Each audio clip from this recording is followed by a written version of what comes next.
Salve, meus amigos! Dando continuidade aqui a essa série de 5 vídeos que eu estou gravando.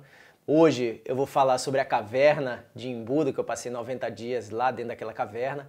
Mas essa série de 5 vídeos que eu comecei falando como que eu entrei na fotografia, como que foi a minha história, o meu começo na fotografia. Hoje eu vou falar sobre os 90 dias na caverna. Amanhã eu vou falar como que eu comecei a ganhar dinheiro com fotografia. Depois de amanhã, no quarto dia, eu vou falar como que eu comecei a fotografar Ivete Sangalo, uma das coisas que as pessoas mais me perguntam. E no quinto e último dia dessa série, eu vou falar o que eu vim fazer aqui nos Estados Unidos.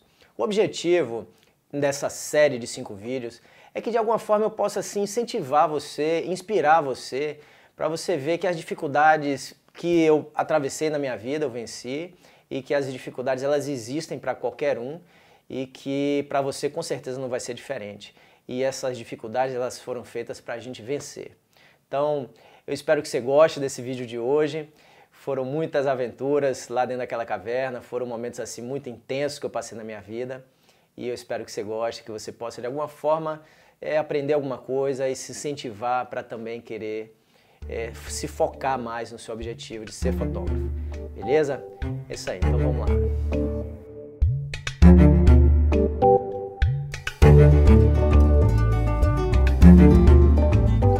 Então, foi em 97 que eu cheguei nos Estados Unidos, como eu falei no outro vídeo aqui, eu fui para Califórnia, comecei a estudar fotografia lá, nas bibliotecas, enfim. E eu continuei assim com uma necessidade muito grande de comprar meu equipamento e eu não tinha dinheiro para isso. Então foi aí que eu consegui uma indicação de um trabalho numa cidade chamada Embudo para trabalhar numa caverna que era uma galeria de arte. Eu não sabia bem exatamente o que era, eu sei que eu ia ganhar mais e para lá eu fui. Chegando lá, eu comecei a entender da história. A bomba atômica, a primeira bomba atômica americana foi construída nessa cidade de Embudo, que fica lá no Novo México, aqui nos Estados Unidos. E um americano chamado Mark, ele tinha muito medo da bomba atômica estourar ali no quintal da casa dele praticamente. Ele tinha uma fazenda a uns 50, 60 quilômetros de lá desse local da bomba atômica.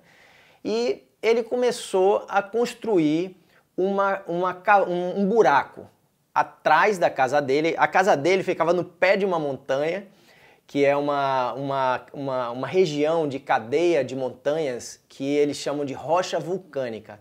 É uma espécie de uma argila, ela é bem fininha, assim, parecido com argila, bem fininha, sequinha, e é chamado de rocha vulcânica. Essa rocha vulcânica, quando a gente cava, ela fica parada, ela não desmorona. E ele descobriu isso, não sei como, mas ele descobriu isso, e no fundo da casa dele ele fez um buraco de mais de 40 metros de diâmetro, com o pé direito assim, uma altura de uns 7 metros, 6, 7 metros mais ou menos, era muito alto. E ele fez aquele buraco e estocou alimento, estocou muito alimento ali dentro, tonelada de alimento ali dentro, de enlatados e água, enfim. Para, se a bomba estourasse, ele tinha para onde correr com a família dele. Então, essa foi a ideia do primeiro momento da caverna, né? A bomba foi enterrada, passou o perigo da bomba e ele gostou da brincadeira e continuou cavando. Então ele fazia aqueles túneis, né? E fazia um outro salão. Fazia aqueles túneis, um outro salão. Túnel, salão. Aí um salão se emendava com o outro, um túnel se emendava com o outro. Tinham 3 andares na caverna, tinha um lugar no centro da caverna que era uma ponte assim, uma ponte que se interligava uma com a outra. E era uma coisa assim incrível, uma coisa que eu nunca vi na minha vida, construída pelo homem assim, tanta engenhosidade, né? E ele era artista plástico e naquelas paredes ele fazia aquelas esculturas nas paredes da caverna. Então todo lugar onde a gente andava pela caverna tinham esculturas feitas, lapidadas na própria parede da caverna. E, enfim, aí ele fazia obras de artes também, pintava, era pintor e começou a fazer galerias, enfim. Foi ele descobriu uma forma de entretenimento, né, dentro da caverna e começou a fazer galeria de arte lá dentro para chamar e para vender as obras de arte dele. Mas essa caverna, quando eu cheguei lá nessa caverna, ele já tinha mais de 15 anos cavando. Só ele cavava. Só ele, o Mark, cavava essa caverna. Acho que vou botar uma foto dele aí para você ter uma noção de como que era assim, a vibe lá dentro da caverna. Ele tinha uma picareta, ele cavava só na picareta e os trabalhadores tiravam no carrinho de mão. Só que ninguém me avisou que no inverno ninguém queria trabalhar na caverna porque fazia menos 10 graus abaixo de zero. Eu fui desavisado, eu acho que pela necessidade de continuar trabalhando sem parar, me chamou para trabalhar lá e eu fui. E trabalhei durante 3 meses naquela caverna assim, sozinho. De segunda a quarta-feira eu ficava sozinho, ele ia lá de quinta a domingo, era onde eu via alguém durante a semana, mas aquela solidão, ela me ensinou muitas coisas e principalmente a mim saber o que eu queria da minha vida. É isso que esse é um dos objetivos de fazer esse vídeo, gente. O mais difícil que eu encontrei na minha vida não foi passar 3 meses dentro daquela caverna.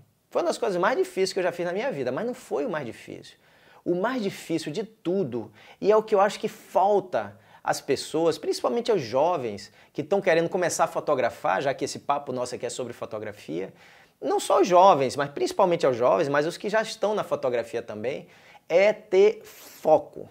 Foco aonde quer chegar. Eu acho que isso é o mais difícil de tudo, porque quando eu decidi que eu queria ser fotógrafo, eu simplesmente fui e comecei a ver as possibilidades que existiam para mim começar a realizar meu sonho. Mas o antes é que foi o mais importante, eu tomar a decisão de que eu queria ser um fotógrafo assim, de excelência, né? Até hoje eu estou me esforçando para ser um fotógrafo de excelência, para ter bons clientes, mas esse foi o meu objetivo antes de entrar naquela caverna. Então esse é a maior mensagem que eu quero passar nesse vídeo hoje, que de alguma forma você olhe, veja essa história e se inspire para ver que as dificuldades elas sempre existiram, sempre vão existir e para você com certeza não vai ser diferente.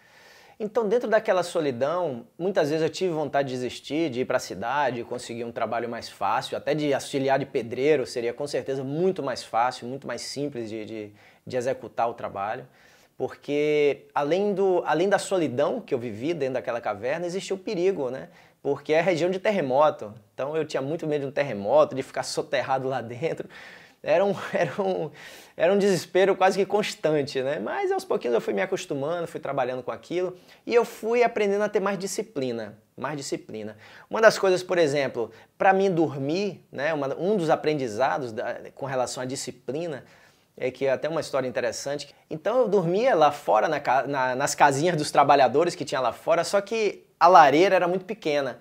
Então de hora em hora eu tinha que reabastecer a lareira com madeira. E de hora em hora eu acordava, no começo eu não tinha muita disciplina, mas aí eu tinha que abanar, era um sacrifício para o fogo pegar, para reviver, né, reanimar o fogo e tal, mas eu conseguia. Só que teve um dia que na madrugada a lareira simplesmente apagou total. E quando uma lareira está muito gelada, assim, para ela se acender, é muito difícil. Né? Naquela casa lá, pelo menos, era muito difícil. Então, eu comecei a tentar reacender ela, né? Com muito frio, menos 10 abaixo de zero. Não sei se você já passou um frio desse, mas quem passou um frio desse sabe o que eu estou falando. E eu tinha aqueles fósforos e comecei a tentar reacender a lareira com aqueles palitos de fósforos, né?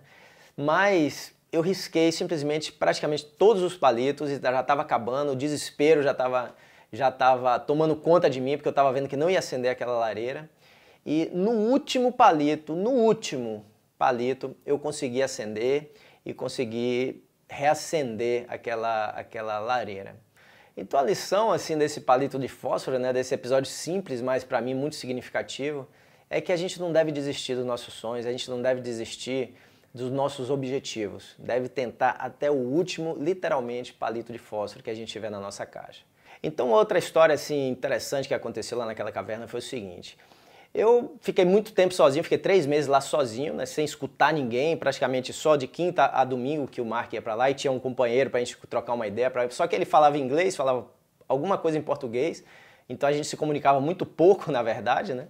Mas lá dentro tinha um toca-fita daqueles antigos, né, que a gente colocava fita, baixava, botava o play assim, bem rústico, né? e eu tinha levado do Brasil uma fita do Raul Seixas, que naqueles momentos foi meu melhor amigo, né? Raul Seixas. Eu sei aquelas músicas daquela fita de trás para frente. E o momento que eu mais gostava era quando tocava Tente Outra Vez. Aqueles momentos ali eram assim realmente inesquecíveis, inesquecíveis porque aquela música me dava assim uma força que eu não sei de onde que vinha tanta força quando eu via aquela música. E eu todos os dias eu ouvia pelo menos umas 10 vezes aquela fita que na hora que passava Tente Outra Vez era a hora que eu mais gostava, a hora que eu mais me sentia, que eu me renovava, né, para continuar aquela odisseia, né, para comprar meu primeiro equipamento fotográfico. Então meu equipamento chegou, né, eu comprei, já no finalzinho eu já tinha juntado uma grana para comprar, comprei na BH. Essas fotos que você viu aqui através desse vídeo, né, lá da caverna, eu tirei no modo automático, no P da câmera, né, com minha F5 da Nikon e minha 2470, né, 2.8 e um flash SB26, que eu tenho muita saudade dele. Para mim é o melhor flash que a Nikon fez, aquele SB26. E tirei simplesmente sem técnica nenhuma, mas naqueles momentos que eu estava tirando aquelas fotos, eu tinha assim eu tinha certeza, eu tirei aquelas fotos para mostrar exatamente para você que está vendo agora aqui nesse momento, porque eu sabia, eu tinha assim uma fé muito grande, uma certeza de que eu ia vencer. Então eu fiz aquelas imagens para mostrar nesse momento aqui agora de que assim as dificuldades, meus amigos, com certeza elas vão aparecer, principalmente quando a gente tem um sonho, um desejo que muitas vezes parece impossível ou muito difícil de se conseguir. Então o objetivo desse vídeo, né, para você que está começando no mundo da fotografia ou para você que já está na área da fotografia e ver assim que as dificuldades a gente sempre vai passar por elas, mas não desista nunca dos seus sonhos, não desista. Eu espero que você tenha realmente gostado, que tenha de alguma forma contribuído para a sua evolução dentro desse mundo da fotografia. Se gostou, curta, compartilha com sua galera e se inscreva no meu canal se você quiser continuar vendo esses vídeos e continuar vendo toda essa história que eu estou contando aqui agora, tá bom? É isso aí, fica com Deus.